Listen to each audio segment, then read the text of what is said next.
Oakley sunglasses. Thank you, Kurt. Good to know that we have some fanboys out in the audience.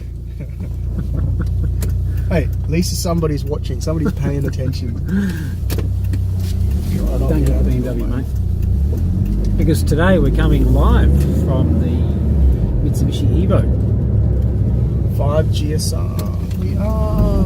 Ooh, There's another one. Evo. Kidding up. There's another one. Lovely, lovely. You know he's going to try and take you know that. Yeah. Good.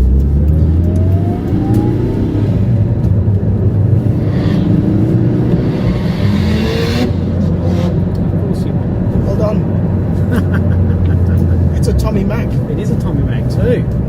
He's absolutely giving it the beans behind those cobs. God. Very good. The only problem is it wasn't. I was supposed to turn there. I was paying attention to something else. You were. The cops not being caught. Only downfall is he doesn't have the Japanese version, mate. He's just got the. It is the Japanese version. No, as in it's not the imported version like yours. Yes, it is. Is it? Yes, Okay, because there is no such thing as a non-imported version. A non-imported version prior to 8. Ah, right, okay. So you can only buy them. Correct. From what it says. Ah, Yes. there you go. So only from Evo 8 onwards do you now get. Chuck a right turn now. Or not? Oh yeah. You can. Give the beans, John. There you go. After that fantastic introduction, Joel. Race 8, Spielberg. Austria. Auf Wiedersehen. Actually, that's goodbye, isn't it? Hang on. All I know is they mostly speak varying dialects of Dutch? German. Well, There's a lot of Dutch people there. They spoke a lot of Dutch this weekend. So we had, I think, probably the race of the season, Joel. Race of the season? It So was far, good. It was good. It was pretty exciting. So much going on, a lot of unexpected outcomes. I was pretty happy. And Lots of again, happenings. just to point it out there, I do feel justified in my 2-driver selection. And my team! I was just And my hoping team! we would have come to this point because it's embarrassingly looking like week by week that my selections are second rate. It's early days. It's still early days. Well, let's just hope that luck falls my way. As per usual, the Daddies, we give you the top 5. The shortest track for the season. Shortest track for the season in Austria, in a blistering hot Austria.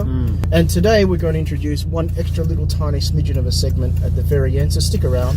Hit me with it. What do you reckon? What was our number 5? And maybe it's appropriate that I start off here with the number 5. With your best mate. With my best mate. Again, I'm forced to eat my words yet another week. As you should. By Grosjean. The Haas team, they've done a phenomenal effort. Hats off to Grosjean, hats off to Magnussen. They did what they needed to do to secure the best possible points that they could have possibly gotten. And what we're now looking at, of course, is the best finish in the history of the team. So, good job, boys. They both ran a good, clean race today.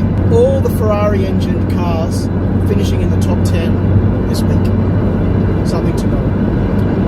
Joel's team are champions, in case those of you who haven't watched the video. He's claiming that they'll come out with the overall championship win. I, on the other hand... Hey, I'm still a McLaren fan, but I'm just keeping it real. I'm keeping it real. Ferrari's basically got the beans this year.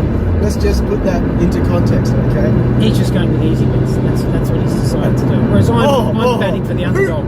Oh, right. It says the guy who picked the Mercedes to win. They are. They've had engine problems, as is evidenced by this weekend. Anyway, number 4. Number 4. What's at number 4? Raikkonen finishing ahead of Vettel in second. Under his own steam. Again, probably putting some of the naysayers and the negativity surrounding his performance this year partly to bed. Very, very good performance by Raikkonen. Really got in and amongst it on lap 1 on corner 1 between the two Mercedes. Right in the first turn, to see basically Raikkonen split Bottas and Hamilton. And look, Vettel ran a very, very good race as well. Still picked up P3. Yeah, the only real thing that they could have perhaps done differently was Raikkonen and Vettel felt that there could have been a harder, earlier push towards the finish line, and maybe he could have closed that gap to Verstappen and secured P1, but ultimately P2, P3, great outcome. Not 100% certain as to what the team strategy for Ferrari was there. Yeah. I heard a little bit of a chatter afterwards. It could have been tyre management and they're trying to hold them back a bit, trying to preserve the tyres, keeping in mind the fact that everybody on the field did have issues with blistering on the tyres because of the heat. The Ferraris, works Ferraris that is, did not have that same issue. However, I did hear, at least I thought I heard, some chatter on the radio where Kimi was actually talking about the fact that they weren't given some of the higher performing engine modes to play with. In possibly what might have been a deliberate attempt to preserve the engine for Silverstone, yeah. So, on to number 3. I think this was the first time we saw this year a legitimate pass by Vettel on Hamilton in lap 40. This saw the championship lead swing. It was an awesome overtaking move, and he just cut Hamilton out from the ability to be able to maintain his grip on the championship. It's very unfortunate for Lewis, I think, because he just suffered so many issues. Tyre management, lack of the pit during the virtual safety car, but then everybody had the same issues. So I don't think he has really a leg to stand on from that perspective. And Sebastian just did his job. And that actually leads nicely on to number 2, which is, as Joel's just mentioned, there was a huge time management issue over the whole weekend. Now that could be as a result of many different things. Most of them perhaps were obvious to some. The track temperature was, of course, due to good weather, quite warm. So it's a warm weekend overall. And it was a high-speed circuit. A lot of right-handers at very, very high speed. So we tended to see some consistent wearing and blistering on tyres across all teams and tyre management. Except for Works Ferrari. Even Max was saying at the end of the race that there was a lot of tyre management issues that was going on. So that brought into consideration some important tyre management strategies which brought Alonso right back into points contention much later on into the race through good tyre selection. So yeah, it definitely had a bearing on the overall weekend, didn't it? Yeah. Mentionables. So lap 1 we had on turn 3 the Gasly Van Dorn incident. A reasonably minor thing overall, but again it just illustrated another situation that Van Dorn gets caught up in, and then brought about really just a series of pit stops thereafter. He had nowhere to go, but it did basically mean that Van Dorn was pretty much lapped by... Twice. He was 2 laps down. He was by the end, but I was just going to point out the fact that he was lapped after the first lap. That was it. That's due to the pit stop. That's correct. We had in lap 2 Leclerc uncharacteristically sort of slip out into the gravel. He'd already started from the rear of the field because he had the P17 start, 5 grid place penalty due to the gearbox change. But he clawed his way back, didn't he? Yeah. And look, I think that mistake was also probably to do with the fact that he was pushing for pace, and he just made a little bit of an error. Happens. And through the rest of the race, he still managed to claw back. He still managed to pick up points. We had really plenty of DNFs, uncharacteristic DNFs for that matter. Hulkenberg started that. He started at lap 11, engine issue, very unfortunate. Fire at the rear end, pulled over quite nicely to cause as minimal race issues as possible, so well done to that. But a Renault injury issue. Did Honda really perform that well this weekend, Joel? Given we've got our Red Bull cousins going over to those guys next year? It's a hard one to say. I think we still haven't really been in a position to judge what's going on.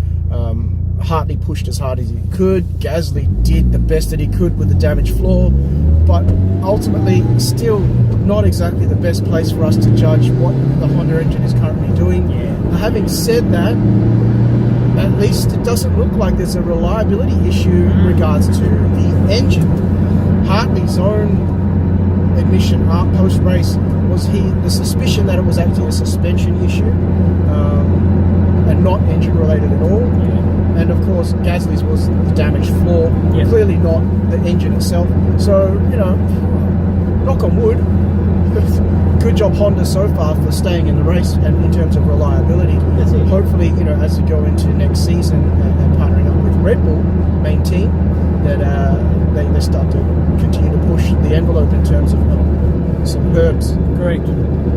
Then we had the Silver Arrows just now incur really what were faultless drives in qualifying to get them into P1, P2, just simply lose the lead, lose the championships, lose the constructors, and it started with Bottas on lap 14, hydraulics failure. Poor guy was cursing and swearing his way out of bad luck again this weekend. Well, he wasn't, because he wasn't cursing and swearing, because it's Valtteri Bottas. No, he did. Check Did the he? footage. Yeah, he did. And he justifiably did. You didn't see it on the live footage, but you certainly saw it on the after. Oh, did you? Debrief. Well, there you it go. was Clean. bleeded out, of course. Family time. I actually, well, it wasn't on the F1 footage, as I said, but it was certainly on the after race commentary. Oh, look, I really feel for Bottas this I do season. too. If you look at his qualifying times, where he started on the grid, how well he's been racing up until the point where something happens, you could probably make an argument that Bottas would actually be challenging for the World Championship right now if it wasn't for all these bad luck errors. I agree. I actually think he would be up there. He's currently sitting in 6th right now, but it probably would be worth a quick 10-minute exercise to see where he'd be sitting at if that were the case. This was the turning point that created the bad luck for Hamilton. Mercedes didn't anticipate that the virtual safety car that was brought out under Bottas's retirement to actually go so soon. They expected it to be a lot longer. And that was, according to Mercedes, the reason why they didn't bring Hamilton in the first lap of the VSC, where everyone else did, and they were waiting for everybody to come in to see who was going to be doing tyre changes. It then meant that VSC was released and he missed the pit stop window, and of course that set about, I think, a series of frustrations by Hamilton throughout the race. It's that sort of behaviour by Hamilton that I don't like. There are a lot of people that encountered those sorts of things as well, and have done throughout the whole season, but he really does seem to get bogged down in the cockpit there when he encounters these sorts of problems. The team were apologetic, to say the least, as much as they could be. Yeah. And look, this was really the VSC issue for him. He got relegated to 4th when he finally came in, didn't he? And then, of course, finally ended up with a DNF due to a fuel management issue, which was fuel pump pressure, something like that. Right up on something lap went 64. wrong. Very, very unlucky, considering that the 2 silver arrows were pretty much favourites to pit 1 and 2. Exactly. Yeah. And look, Ricciardo had the same issue on lap 53, a DNF there. We understand it to be a gearbox issue, allegedly, but that again still hasn't been confirmed. Yeah. We had a bad weekend for Renault. Unfortunately, those poor guys qualified quite well in P9 and P10, and as we mentioned, Hulkenberg had a DNF, and Sainz finished ultimately in P12. And that particular issue he put down to a lack of balance once they went through their first tyre change in the pit stop and then had to go into a tyre preservation mode. So really, really poor weekend for Renault there, slipping out of the points after having a really solid qualifying session. Right. Good weekend for Force India. Those guys finished in P6, P7 after qualifying in P11 and 17, out of the points there originally.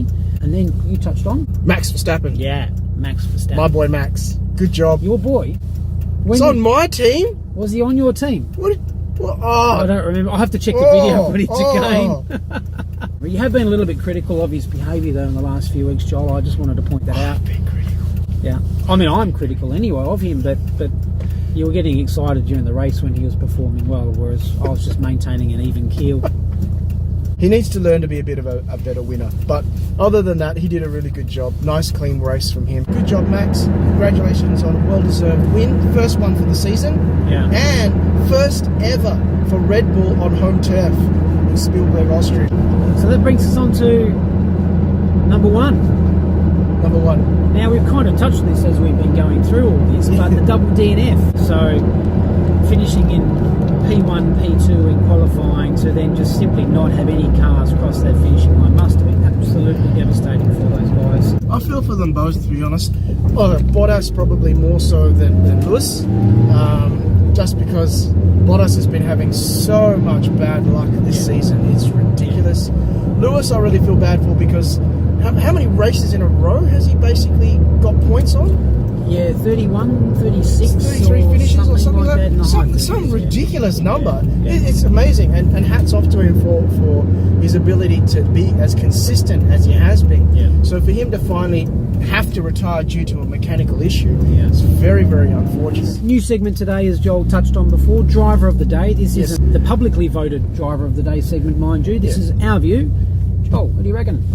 Okay, so first of all, let's point out that the publicly voted Driver of the Day was Max Verstappen, and while I agree, good job, Max, but in terms of what actually occurred during the day, my personal pick for driver of the day, you have to give it to Alonso. Like, Yeah. oh my God, the man started in the pit. And let's also point out that they've taken off his old front wing and stuck him back with his previous front wing. Either way, the man overtook like a fiend and finally ended up with P8 back in the points after a couple of DNFs in a row. It was a slow start to his overtaking reign, but he moved his way through the field, and it was largely helped by a lot of DNFs as well, of course, but he made his way into P8, and that is worth calling out. And it wouldn't matter which driver that is that achieves that outcome. To start last and in the pits on cold tyres. Remember, he didn't even have a warm formation lap. He was frustrated, yes, in the early stages before the VSC, but when he did actually then go in and change his tyres on lap 15, he still had to deal with all that, and he achieved P8. So that's right. And one last well thing done, I'd like Alonso. to say about Alonso, for all you naysayers out there who've basically been saying he's not committed to F1 anymore, I think you've just all been proven wrong.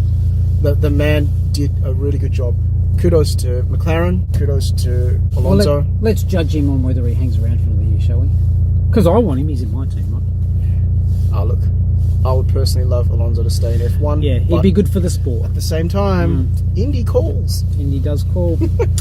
All right. Anyway, well, that was us. It is for only One again, week. another few more days, the second of the triple headers, and we move into the third and final, being in Silverstone. England, Silverstone. In England, governor. That's it. We will see you all next week. See us later. Bye. Bye-bye.